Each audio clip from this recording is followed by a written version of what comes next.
tous, c'est Maureen, j'espère que vous allez bien. Je reviens aujourd'hui pour un book haul. Alors oui, j'en ai déjà fait un à la fin du mois d'août. Habituellement j'attends 2 mois entre chaque book haul pour vous en faire un. Je rassemble 2 mois d'un coup. Mais là, nous sommes fin septembre et j'ai déjà beaucoup de livres à vous présenter. Je commence par Comment le dire à la nuit de Vincent Tassi aux éditions du Chat Noir. C'est une des dernières sorties de la maison d'édition et je les remercie de m'avoir fait cette surprise. C'était inattendu et ça fait bien plaisir. Pour tout vous avouer, je ne sais pas vraiment de quoi parle cette histoire. J'étais même pas au courant de cette sortie, donc belle surprise. J'ai juste vu dans la 4e de couverture qu'on allait suivre une dame en noir et un garçon aux cheveux blancs. Alors comme ça me fait beaucoup penser au livre de Léa Silol qui a écrit La Sève et le Givre ou Nigredo. Et justement sur les couvertures et dans ces histoires on va avoir une femme vraiment toute blanche et un homme vraiment vêtu de noir avec les cheveux noirs, vraiment les deux opposés. Alors là a priori c'est plutôt le contraire mais bon ça m'a fait penser à ça. Bref, ça a sans doute aucun rapport mais association d'idées. Si vous l'avez lu, si vous comptez le lire, allez-y, dites-le moi en commentaire, je suis assez curieuse de découvrir les premiers avis sur ce livre. On continue en noir et blanc, cette fois avec un roman graphique qui s'appelle Prendre refuge. C'est illustré par Zeina Abiracheb et écrit par Mathias Hénard et c'est aux éditions Casterman. Là aussi il va être question d'histoires d'amour, de 2 histoires d'amour à 2 époques différentes et entre des personnes qui n'ont rien en commun, que tout oppose. Alors en fait c'est plutôt pas mal avec le livre d'avant, ça fait un petit parallèle, une petite transition qui est plutôt pas mal. C'est la thématique qui m'a intriguée. On va vraiment être entre le Berlin d'aujourd'hui et l'Afghanistan de l'entre-deux-guerres. Voilà, 2 histoires d'amour qui se tissent dans 2 époques qui n'ont rien à voir et qui sont très complexes.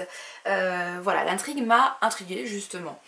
Après, j'avoue, le dessin c'est pas tellement ce que j'apprécie généralement.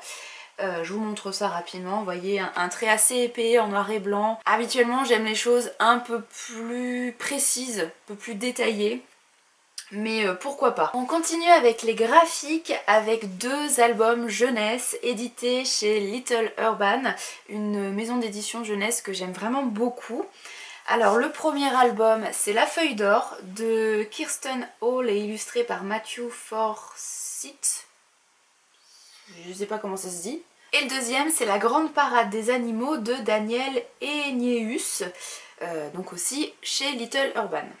Sincèrement, ce sont 2 albums coup de cœur, surtout celui-là. C'est une petite merveille, j'ai adoré. Ça se passe dans la forêt. Je feuillette un tout petit peu l'album avec vous pour vous montrer cette petite merveille. En gros c'est le printemps, tous les animaux sont sortis, mais aussi une feuille d'or. Sauf que cette feuille d'or attire le regard de tous les animaux vont se battre pour attraper cette feuille d'or. Sauf qu'à force de se disputer, forcément la feuille finit en 1000 morceaux et donc personne n'est satisfait, personne n'est content. Je ne vous raconte pas la suite et fin de cette histoire. Je vous invite juste à aller feuilleter ce magnifique album. Je crois qu'il va faire partie des plus beaux albums de ma bibliothèque. Voilà, il est trop beau. Peut-être un peu moins un coup de cœur, mais quand même une grosse tendresse pour cet autre album de Little Urban, La Grande Parade des Animaux. Là aussi on va suivre les animaux et on va les découvrir un par un. Donc c'est assez sympa pour les enfants, pour redécouvrir les animaux. Leurs cris, leurs caractéristiques principales, c'est plutôt cool. On nous dit en première page, les animaux, il en existe des petits, des gros, des minuscules, des costauds, des dodus, des trapus, des féroces, des véloces, des rampants, des volants. Viens les rencontrer lors de la grande parade des animaux. Moi j'adore l'illustration, j'adore les couleurs, je trouve ça hyper mignon, avec un petit côté rigolo aussi, je trouve qu'ils ont trop bonne bouille tous ces animaux. Bref, pour les petits je pense que c'est vraiment très chouette, et là aussi je suis très heureuse de l'ajouter à ma bibliothèque. Alors normalement j'aurais dû en rester là pour ce mois de septembre, j'aurais dû m'arrêter là et c'était plutôt très raisonnable. Sauf qu'hier avait lieu le festival des Aventuriales, aujourd'hui aussi puisqu'on est dimanche, mais je n'ai pas pu m'y rendre aujourd'hui. J'y suis allée hier après-midi, j'ai fait un petit tour. Donc les Aventuriales, c'est un festival qui se déroule à côté de Clermont-Ferrand, à une dizaine de minutes de Clermont. Plutôt un salon du livre, mais pas que, destiné aux littératures de l'imaginaire, mais pas que, dans lequel on va croiser une grosse centaine d'auteurs et de très belles têtes d'affiche.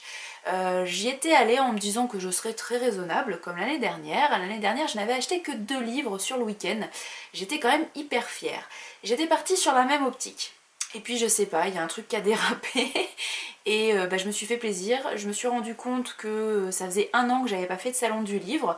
Le quotidien, la vie a fait que j'avais pas pu me déplacer en salon du livre cette dernière année. Donc là je me suis dit, bon allez, tu te fais plaisir et tu prends quelques livres.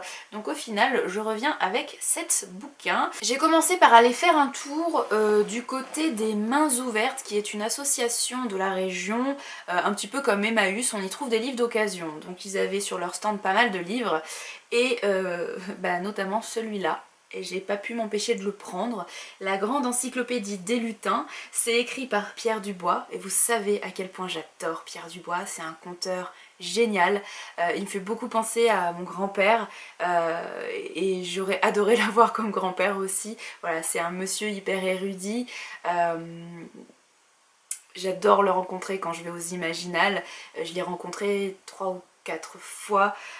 Bref, c'est un monsieur passionnant et j'adore ce bonhomme. Voilà, donc quand j'ai vu ce livre, je me suis dit il me faut absolument. Et là aussi c'est illustré comme un peu habituellement avec les livres de Pierre Dubois par Claudine et Roland Sabatier. Et encore une fois c'est publié aux éditions Houellebecq, qui est l'éditeur habituel de Pierre Dubois. Je suis super contente parce que je l'ai trouvé à 6 € alors qu'il est quand même en super bon état, sauf peut-être la jaquette, mais bon c'est la jaquette donc c'est pas bien grave. Je mettrai un petit coup de Filmolux, un petit coup de scotch. Voilà, je vous montre comment ça se présente à l'intérieur. C'est une encyclopédie, comme son titre l'indique, qui revient sur les lutins et toutes les petites créatures du petit peuple.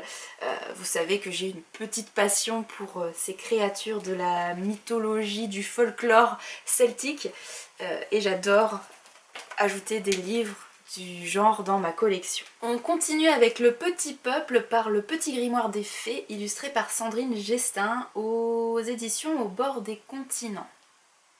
Sandrine Gestin, c'est elle qui a fait l'illustration de l'affiche des Aventuriales cette année.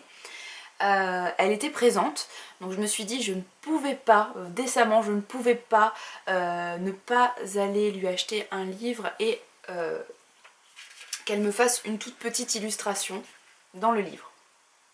Je suis pas fan de tout le travail de Sandrine Gestin autour des fées parce que je trouve que parfois c'est un petit peu kitsch. Je sais pas si c'est le bon mot, mais quand même il y a des illustrations que je trouve aussi très belles. Voilà, quand c'est juste griffonné comme ça, je trouve ça très joli. Je trouve que celui-là il a une bonne bouille aussi. Par contre, c'est vrai, j'ai un petit peu plus de mal avec ce genre-là, que je trouve un peu gentillet en fait. Voilà, un peu kitschouille. Mais bon, elle était présente, c'est un petit livre sur les fées, donc encore une fois une petite encyclopédie hein, sur les différentes fées qui peuvent exister. Là c'est un petit peu fourre-tout, hein. Il y a des dryades, les fées des bois, les dames blanches, les ondines, les nymphes, ouais c'est un petit peu fourre-tout. Mais bon, ça m'a fait plaisir de rencontrer Sandrine Gestin, qu'elle me fasse une petite illustration. J'avais pas encore de livre de Sandrine Gestin dans ma bibliothèque, donc c'était l'occasion. Reine d'imaginaire, récolte 2018. Alors, pour vous expliquer, il s'agit d'un petit recueil de nouvelles qui a été publié dans le cadre des Aventuriales. En fait, depuis 2 ans maintenant, plusieurs collèges et écoles de la région reçoivent des auteurs. Il y a un petit partenariat entre les collèges, écoles et les Aventuriales et aussi les médiathèques. Et en fait, c'est pour promouvoir la littérature de l'imaginaire autour des plus jeunes lecteurs, les primaires et surtout les collégiens. Il y a des clubs de lecture dans certains collèges des alentours de Ménétrol, là où se déroulent les Aventuriales, donc des alentours de Clermont-Ferrand. Et dans ces clubs de lecture, il y a des jeunes auteurs en devenir. Et donc là, cette année, plusieurs d'entre eux ont écrit des nouvelles. Il y a eu une sélection et les meilleurs ont été rassemblés dans un recueil que je tiens dans mes mains aujourd'hui. Et donc plusieurs des collégiennes, il y a quelques collégiens quand même qui ont écrit dans ce recueil, mais hier il n'y avait que des collégiennes, que des jeunes filles, qui étaient présentes sur le stand des Aventuriales et qui dédicaçaient donc leur premier recueil de nouvelles, ce que je trouve très émouvant. Moi j'adore ces jeunes lecteurs voilà, qui sont de très gros lecteurs, qui adorent la littérature de l'imaginaire, qui sont très prometteurs et qui se mettent à l'écriture. Et je trouve que c'est une belle chance pour eux de pouvoir voilà, apparaître dans un recueil de nouvelles, qu'un recueil ait été créé juste pour eux à l'occasion d'un festival comme les Aventuriales. Donc moi j'aime beaucoup encourager les artistes en devenir, les artistes locaux, donc très contente d'avoir acheté ce petit recueil qui était seulement à 6 € en plus, donc je ne me suis pas ruinée. Pour continuer avec les auteurs-acteurs locaux, j'ai profité de la présence d'Axel Collot pour lui prendre Aline Tous Différents aux éditions Rise. Axel fait partie du staff des Aventuriales depuis la première année quasiment, et elle est très investie dans cette équipe de bénévoles et j'ai eu l'occasion de la rencontrer à plusieurs reprises, non seulement dans le cadre plus privé de Booktube, de la lecture, etc., des blogs, mais aussi dans le cadre professionnel puisqu'on a travaillé ces dernières années avec elle en partenariat avec la médiathèque, là où je travaille, et les Aventuriales. Bref, on a essayé de mettre des choses en place pour promouvoir encore une fois les littératures de l'imaginaire. Donc cette dernière année, Axel est devenue autrice, même si elle écrit depuis plusieurs années, mais cette année elle a publié pas mal de bouquins.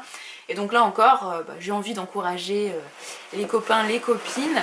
Donc j'étais heureuse de pouvoir lui prendre un livre hier. Je savais pas vraiment vers lequel me tourner. Et puis finalement, je lui ai pris celui-là, que je trouve très très beau en tant que livre-objet, qui est aussi très soigné à l'intérieur, comme vous pouvez le voir. Il y a vraiment un super travail éditorial, je trouve, ce qui est important. Pour le coup, c'est plutôt de la littérature contemporaine. On va parler d'harcèlement scolaire, mais aussi de musique. Donc on va suivre une jeune collégienne dans son quotidien. Et la musique va l'aider, si j'ai bien compris, à sortir de l'enfer du harcèlement scolaire, ou en tout cas l'aide à faire face à ce harcèlement scolaire. C'est un texte assez court, mais qui a priori est vraiment très fort, a un très fort impact. Elle m'a prévenu, Axel, qu'il valait mieux avoir les mouchoirs à côté.